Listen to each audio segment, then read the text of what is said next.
Nakakatanggap ka ba ng mga text message o tawag na nanghihingi ng mga personal information kaugnay ng inyong bank account? Baka scammer yan. Nagpadala ka ba ng pera pero hindi pinadala ang produkto? Baka na-scam ka.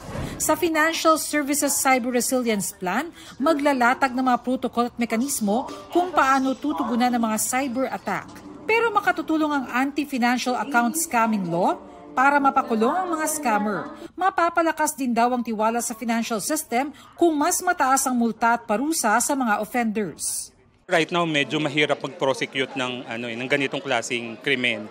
So kung mas mapapadali natin ang pagpaprosecute, in short, mas maraming matatakot na gumawa ng mga ganitong krimen.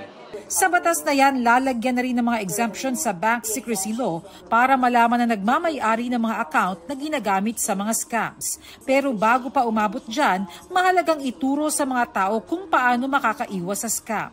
There's enough security features in all the banking applications. Never share your password, never share your OTP, never share confidential data. Huwag ding maniwala sa mga text o tawag ng mga nagpapanggap na taga-bangko. Para sa GMA Integrated News, Bernadette Reyes, nakatutok 24 oras.